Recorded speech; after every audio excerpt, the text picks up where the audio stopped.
nta muhungu wanyitesha bitewe n'uburyo mfite taye iri sexe iri ngombwa, ntabwo ari taye mbi ku buryo umuhungu yayanga, kandi ntabwo ndi mubi ko navutse ku bidudu byiza.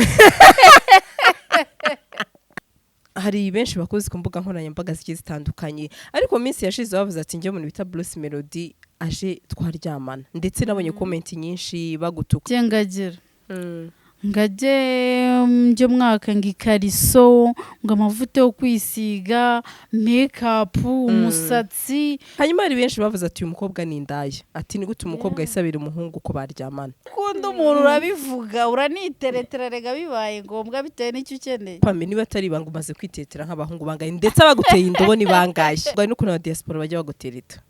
No, nta n'umwe wari wanereta, ahubwo nimba ari uwuzi n'ubundi nsanzwe banyita ko ndi indaya. Nimba ari uwuzi yiyizire nshobora kumukunda, ariko abenshi baraninya. Niyo mpamvu ngiye nivugira yuko iyo nagukunze nza nkabikubwira, batinya kunereta, sinzi impamvu. Nawe twaba turi kuganira ukansereza ngo nta kariso nambaye, nshobora kugira gutya nkakwereka, kandi ibyo nta n'ibirenze birimo ngo bamfate ifoto ngo igitsina cyanjye kigaragara, ndi indaya, ndi slay queen, mba nshaka gutwara abagabo. Gasaro TV. Abakunzi ba Gasaro TV tubahaye ikaze murereye mu mpande zose z'isi, ndabasuje cyane rero abari mu Rwanda, abari muri East Africa, ndetse n'abari muri diaspora. Nukuri nanjye ndabakunda nko mudahwema kungaragariza urukundo. Uyu munsi rero mbafitiye umukobwa, muramubona imbere ya kamera zacu, umukobwa mwiza cyane, mbona rwose uri kumwenyura ugiye gutangira twibwira amazina ye. Tubahaye ikaze mutangira mwibwira n'abadukurikiye. Nitwa Niyo Gisubizo Pamela, niyo mazina yanjye mu buzima busanzwe y'ababyeyi banjye. Y'ababyeyi bawe Niyo Gisubizo. Niyo Gisubizo ryavuye he? Waje uri Gisubizo? Sha nanjye simbizi, nshobora kuba ntaraje ni igisubizo ku buzima bw'ababyeyi banjye. Yego. Hanyuma Pame, amakuru y'iminsi umeze gute? Amakuru y'iminsi ni meza, urebye umubiri wanjye wose ufite ubushagariro bumeze neza. Ariko banze ukudagora wisekera. Ntabwo ngiye nkunda kurakara. Hari akantu mbona hano hejuru y'umuntu, ako kantu ni agaki? Akantu urebye nyine ndagakunda, mba nahinduye uburyo nisigamo ibirungo. Kuki wisize lipstick y'umukara kandi uri inzobe? Niyo nkunda kubera n'iminwa yanjye ni umukara, ariko iyo nisize y'umutuku mba mbona nyine atari sawa. Hanyuma Pame, wenda hari benshi bakuzi ku mbuga nkoranyambaga zigiye zitandukanye, ariko minsi yashize bavuze ati njye umuntu bita Bruce Melody aje twaryamana, ndetse nabonye comment nyinshi bagutuka ati uri indaya, uri kirara. Ubundi wabitekereje gute biriya bintu? Nabitekereje gute? Nyine nabitekereje nk'agatwiko, kandi biba ari ibintu biri aho, kandi ntabwo wabuza abantu kuvuga. None se ngiye mba ndi mu kazi rega, kandi no kuba narabivuze si ikibazo. Hanze hari abashobora kuba bamukunda, ariko bakaba batabasha kubivuga. Rero abavuga bose nyirago ngendera mu bigambo bahurutura cyangwa birwa baruka, ndabareka bakavuga ngakomeza urugendo rwanjye. Hanyuma hari benshi bavuze ati uyu mukobwa ni indaya, ati ni gute umukobwa yisabira umuhungu ko baryamana. Ibyo ngibyo n'ubundi uramutse ukunda umuntu n'undi kubimubwira biba byiza, ko ntabwo turi muri ya vizi imwe ya kera ya ba mama wacu cyangwa ya ba sogokuru. Nibo batabwiraga umuhungu ko bamukunda bakanabasabira. None rero kuri iki gihe iyo ukunda umuntu urabivuga, uraniteretera rega bibaye ngombwa bitewe n'icyo ukeneye. Yego cyane. Ubu ngubu wakunze umutipe wamwegera ati ngenda kwegera kukubwira ati mva runa ngenda gukura, cyangwa kukubwira witwa njye nitwa Pamela. Njye nakwishimiye, kandi simba mbivuga ndi brag mba nkomeje. Sure. Pame niba atari ibanga umaze kwitetera nk'abahungu bangaye, ndetse abaguteye indobo ni bangaye. Nta muhungu wanera indobo. Guko gusa wanera indobo byagenze gute? Pamela n'umuti w'amenyo. Nta muhungu nigeze niteretera, nyine sibyo kuba Bruce Melody nawe naramutwikiye nyine nkavuga ngo ndamukunda, nabivuze imbere ya kamera ko ntabyo nagiye kumubwira kandi nta n'uzi mu mutima wanjye wo nkunda cyangwa uwo ntakunda sibyo kuko nta na sheri ngira cyangwa nta muhungu nari nitereta ariko nta muhungu wari wanereta ngo anyange njye umukatira.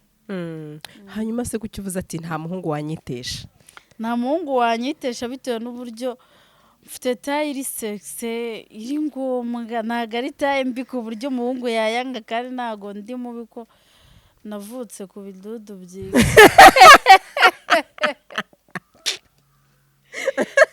Si byo ariko Pame mbaze uri umukomediyeni usetsa cyane ati bavutse ku bidudu, abavutse se ku bibi baba bameze bati? Nyine ni bamwe muri ba bandi batinya no kujya imbere y'umuhungu ngo bamupropose baramubwira ko bamukunda cyangwa baba bafite kode zigiye zitandukanye batiyitaho kandi ntabwo umukobwa mwiza yaba yiyiseho ngo abahungu bamwange. Wow. Ariko uratwika umukobwa we koko. Imbere cyane. Hanyuma ariko ngo n'ukuntu aba diaspora bajya bagutereta? No, nta n'umwe wari wanereta ahubwo nimba ari uwuzi n'ubundi nsanzwe banyita ko ndi indaya. Nimba ari uwuzi yiyizire ni karibu. Kubera iki uvuze ati none mu diaspora tuziranye yizire? Kubera yuko njye nabo nziranye nabo. Oya ushobora kuba wenda wavuga ati niba hari umunyarwanda uhari ariko ise uvuga ati mu diaspora. Uwo ari we wese nashake aba ari n'uwo mu muhanda unkunda cyangwa wari wese unkunda nashaka aba ari umunyamahanga cyangwa akora iki azaza bimbwire kuko njyewe nakunze umuntu ndabimubwira. Ariko rero se namubwira ngo ndamwanga kuko naba ngiye kumushavuriza umutima. Ahubwo nyine ndakwakira mu mutima wanjye n'ubundi haba harimo ibyumba byinshi nawe nkagwiyeramo icyumba kimwe wiberamo. Ni ukuvuga ngo Pame ntabwo wakunda umuhungu umwe? Umuhungu umwe nyine nshobora kumukunda ariko abenshi baraninya. Niyo mpamvu ngiye nivugira yuko iyo nagukunze nza nkabikubwira batinya kunereta sinzi impamvu. Ahubwo se ubona biterwa n'iki? Ni icyizere gike cyangwa se no kubabona uri hejuru cyane? Shaba babona ndi mu bicu. Ariko Pame ni ukuri uratsekeje nese ntabwo urakundana ku buryo byibuze umuhungu yagutinyutse akakwaka urukundo? Uzi igihe baherukira kunyaka urukundo ni kera cyane urebye ni nka 2015 ariko kuva aho natangiriye kuza imbere ya kamera nikina ibintu by'amakomedi nisekera niryohereza nta muhungu ugitinyuka kuza kuntereta. Cyo babumva babashyira hanze bakavuga ati uriya reka ntabwo byavamo bakaninya bitewe n'uburyo mba nambaye. Uburyo mba meze nk'umuntu wiyubashye cyane kandi biraho ngaho. Hanyuma hari interview nigize kubona ndetse nabonye na comment mbona umanura ipantaro. Iyo channel ndakeka ni Inkuta TV. Umanuye ipantaro ngiye kubona mbona ngweretse umunyamakuru Suvetma aho benshi bavuze ati ibi ni uburaya.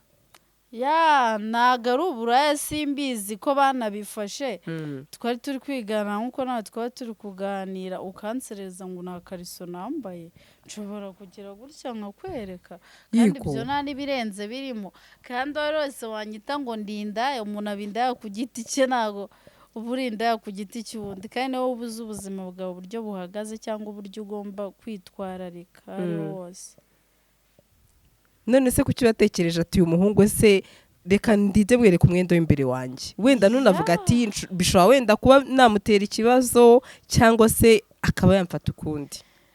Uko yamfata kose n'ubundi ndabizi ko abantu rimwe na rimwe bamfata uko nari kubera ko nabo bose bajya muri comment nta n'umwe wari wazanga mbaze ikibazo cyangwa mbaze impamvu nabikoze cyangwa ngambwire se kuki biri ubikora. Bira wenda nshobora kubikora imbere ya kamera gusa nanone kuba narabikoze ndumva nta kibazo kirimo nta n'ikibazo kinahari kuko ahubwo abo ni ba bantu bareba bitabareba. Ikariso ni ibintu bisanzwe nese ntabwo bajya babona abakobwa ku nkoranyambaga bambaye ubusa kandi nta n'ikibazo baba bafite kandi bisakara ahantu hose. Nongeye nanzwe kwerekana ngo ikariso umukubo w'ikariso hejuru ibyo se ni ibiki nta bintu birenze bihari Pamela rwose yariyakiriye kandi aramutse ahuye n'ikibazo bw'isiyaga byari kuba bimureba kubera ko afite Fatuma we iri kujya kumureba ngewe ntabwo ndi umukemuzi w'ibibazo batazanambona hano bakagira ngo ngewe mba ndi ku isoko naje kwicuruza ntabwo mba naje kwicuruza ahubwo mba naje gucuruza umunwa wanjye ngo iminsi n'icumi nanishimisha. Hanyuma hari umuvandimwe wa supermanager nigeze kubona mubwiye amagambo akomeye cyane kubera iki wamwibasiye kuriya kandi nzi ko mu buzima busanzwe ubundi ujya uvuga ati nge nta muntu ujya ngirana nawe ikibazo. Impamvu namwibasiriye ntabwo njya nkunda umuhungu wishyira hejuru ngo yumve yuko arenze. Noneho nari nabonye na interview yakoze ari Zoom baby numva birambabaje. Noneho ndamubwira ati buriya warijije ntabwo azi gukora umunwa cyangwa aracyafite cya kibazo cyo kujya imbere ya kamera yajya kureba muri comment bakamubabaza akumva ibyo bavuze akababara akarira. Bavuze ati rero ngewe washiritse isoni cyangwa utita ngo baramvuga cyangwa ibiki n'ibiki reka nze dukorane umunwa ndebe aho umunwa we ugarukiye. Ariko nasanze murusha yaratangiye kumbwira ngo nambaye ubusa ashinzwe kumenya ibyo nambara niwe unyambika cyangwa nge nambara ibindimo numva nshaka nishimiye. Iraje nari nambaye yari ihuriye hehe n'iriya myenda yari yambaye n'umurari mubi nibagiye no kuvuga ko ari n'umurari aba yishe mu marinete imbere ya kamera ariko urasebanya bazi ntabwo ari ugusebanya iyo uri mu kazi uba uri mu kazi urumva umuntu gute se yashaka kuguserereza ntabwo waba uri icyo umuserereza umuntu uba ushaka kuguteza isi yose ahantu bazabibona nawe nyine uba ugomba kumubwira akaniyitaho nyine akabyiga akabitekereza kugira ngo ubutaha atazongera gufatirana abakobwa cyangwa ibyuki akajya kubisebya ngo ni umukene si umukene asa gute iryo ni n'ivangura.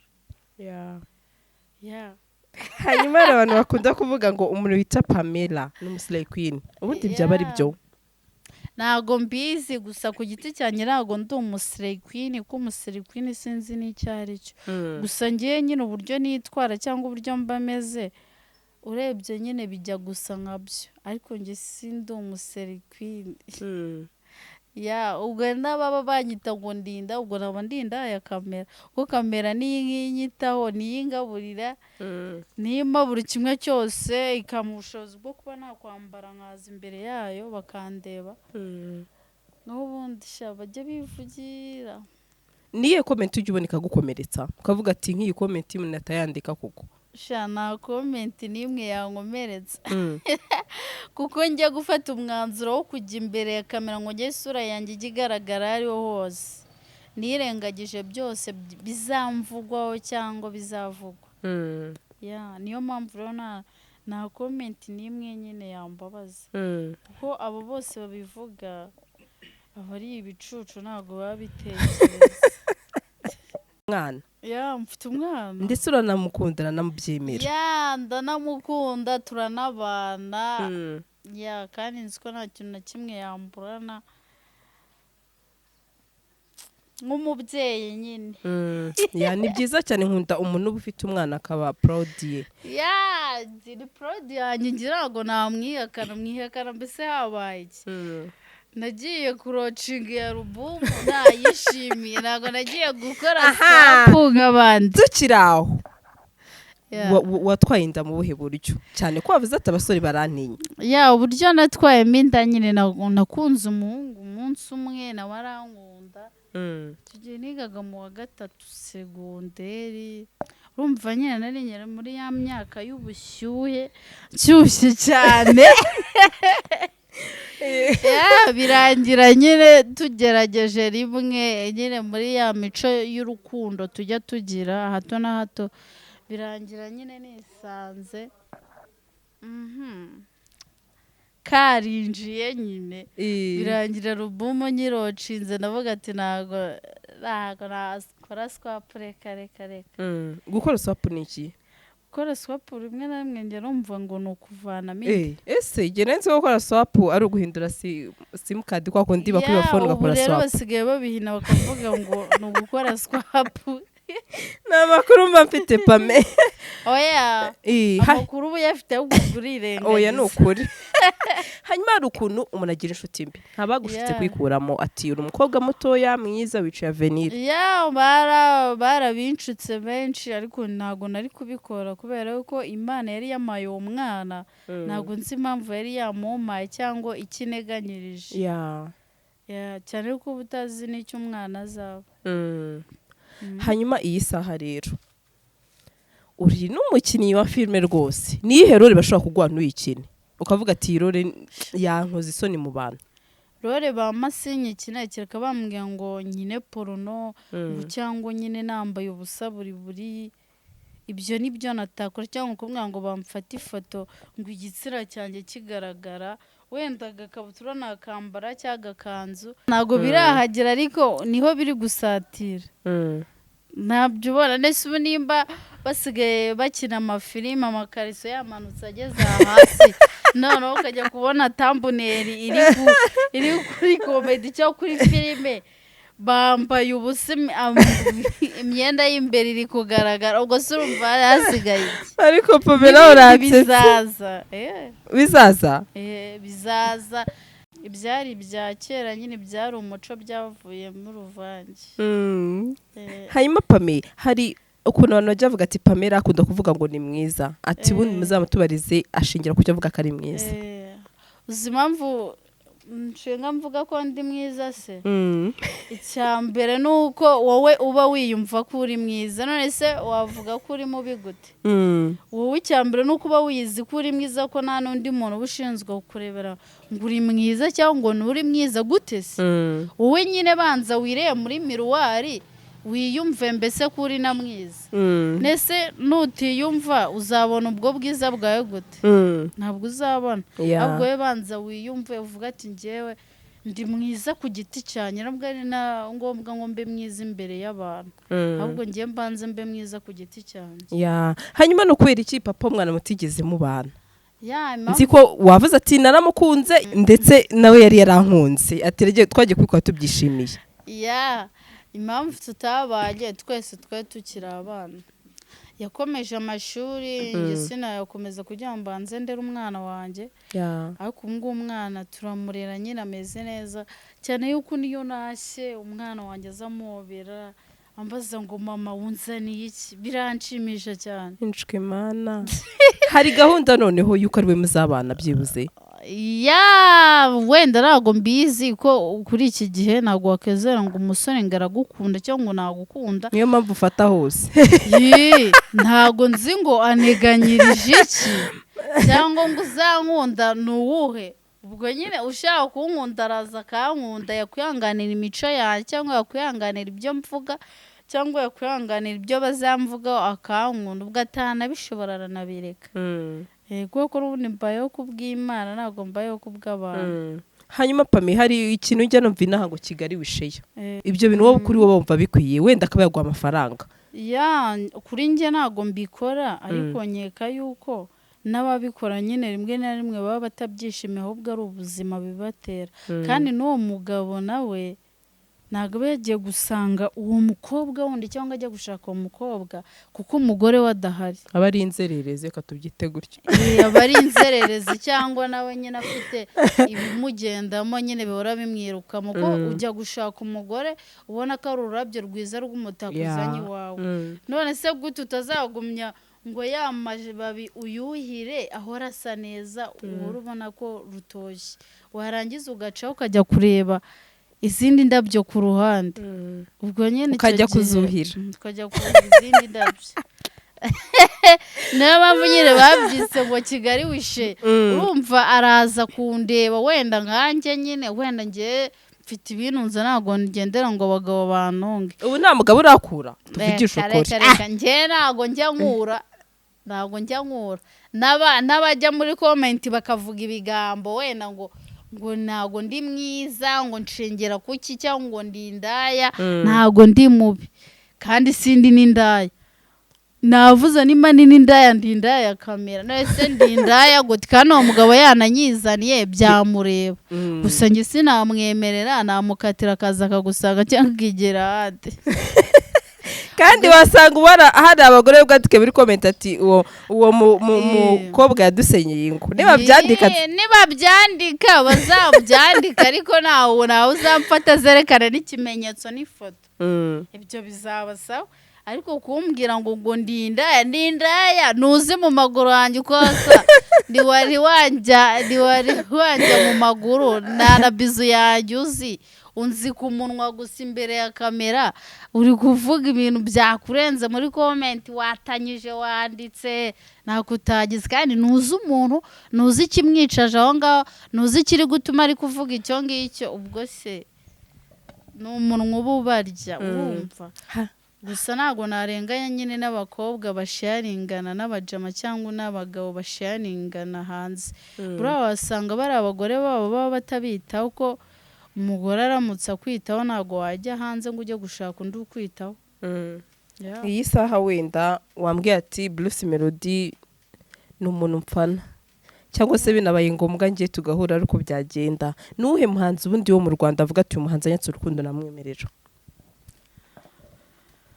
ntabwo najya kuvuga ngo umuhanzi wo mu Rwanda anyatse urukundo namwemerera kuko nta n'umwe niyumvamo mu mutima wanjye wenda ngo mvuge ngo narumuha nyine mufana nyine nko mu muco nyarwanda tuba tugomba gukundana ubundi bagatera imbere mu muziki wabo kugira babone ko bafite n'abashyigikiye ariko ubundi nta byo kuzana ngo urukundo cyangwa ibiki n'ibiki bose nkunda uburyo baririmbamo ariko nabyo kuvuga ngo twakundana kuko urukundo ni ibintu byizana ntago nabimenya nimba namukunda cyangwa nimba we yankunda ko amahirwe y'umuntu ntago umuntu amenya ngo aba ari hehe ubundi babonye mvuga ngo nkunda Bruce Melody ndumva nta n'ibirenze birimo none se Pame hanyuma hari abantu bakunda kwibaza ngo kuki ukunda kwambara ugaragaza amabere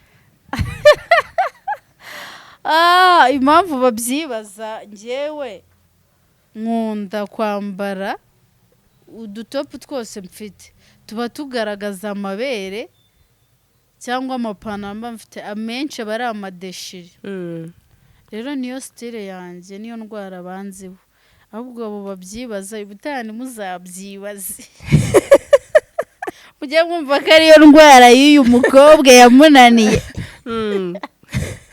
bakabyibazaho byinshi niyo kubereka kubera ko no mu gatuza hanjye ndahakunda pe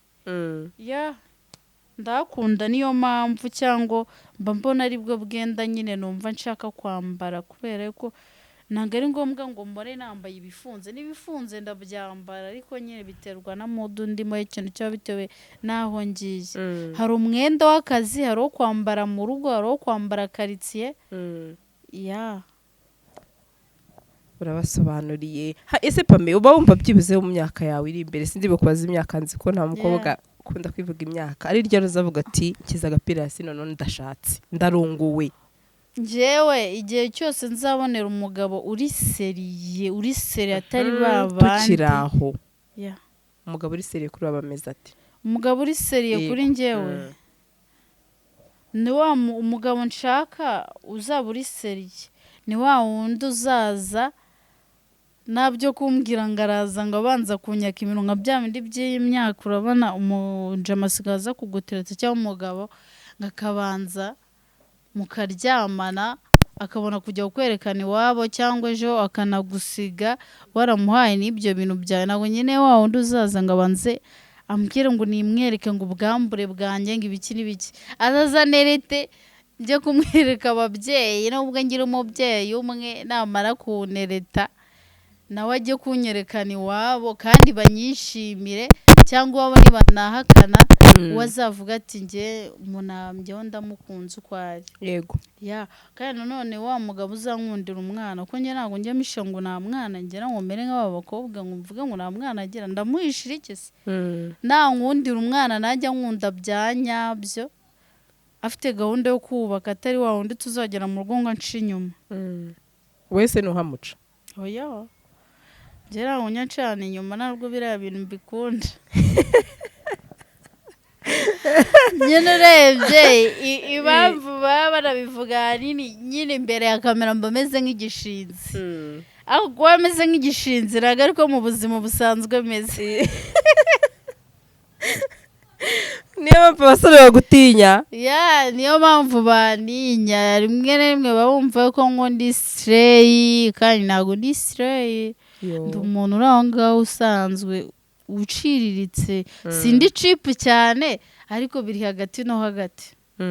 Ntabwo njya ndemereza ubuzima ngo nishyire hejuru ngo ibiki n'ibiki, no. Niko niberaho ejo tutazanahura no muri karitsiye ukanga no kunsuhuza kandi ngo uri umufana wanjye. Uzansuhuze nzakwikiriza. Noneho nkunda uzumbwira ngo ngiye nkunda ibyo ukora cyangwa ndagukunda, kandi nunanyanga nabwo uzaza umbwira ngo ndakwanga cyangwa nkunda icyo ukora cyangwa biriya bintu ukora ndabyanga. Wenda sinakubwira ngo nzabikosora, ariko nzabikosora bitewe n'igihari cyangwa mbikomeze. hanyuma ushatse umugabo akakubwira ati sinshaka kuzasubira kuri kamera, nimushaka nkabona ari seriye, iyo kamera nzayireka. Reka kamera nyijyaho kugira ngo mbone amafaranga yo kuba nabaho, ngire n'icyo nigezaho, ko n'ubundi ntabwo nzahora imbere ya kamera, siho nzasazira. Uwa seriye naramubuze. uhura n'amezi utereho pami, hari inyuma umusore ukwaje atoha seriye waramubuze uranamusubije. Naramubuze ko nta musore wari waza ngo anere rivi ambwire ngo Pamela ndagukunda. urashaka gutera ivi? Ndashaka gutera ivi, ntabwo nkeneye wa wundi uzaza ngo ahita anyinjirira gutyo ngo duhite tubana. No, reka. hanyuma se atariteye ariko agukunda wenda akakwambika impeta gusa?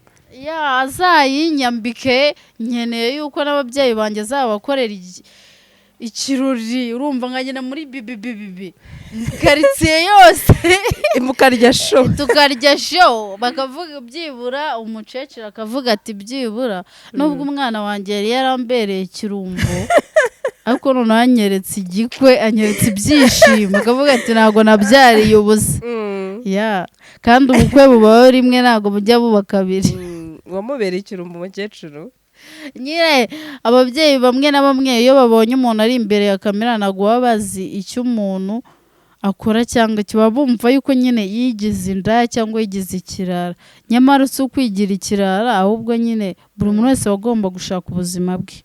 Wenda mama wanjye mu gihe cye yabayeho, sinzi uburyo yabayeho, ari inkumi bigera arashaka arabyara, turororoka nyine tuba benshi. muri abana bangahe?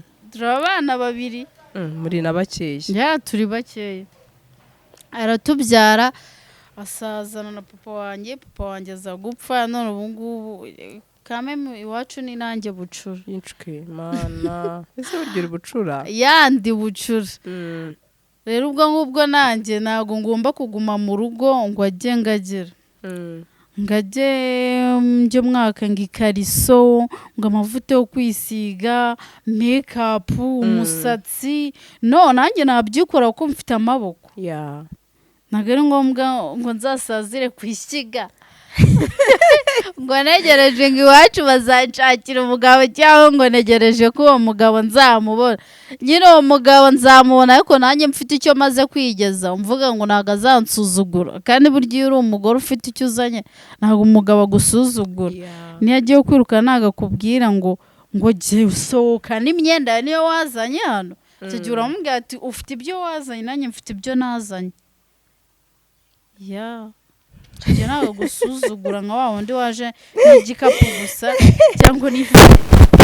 hanyuma tugara ku busozo, gira icyo ubwira aba bantu bose bafata Pamela muri ya shusho y'uburaya y'umuslay queen, mbese bakakubona mu bibi gusa, none ugira icyo babwira?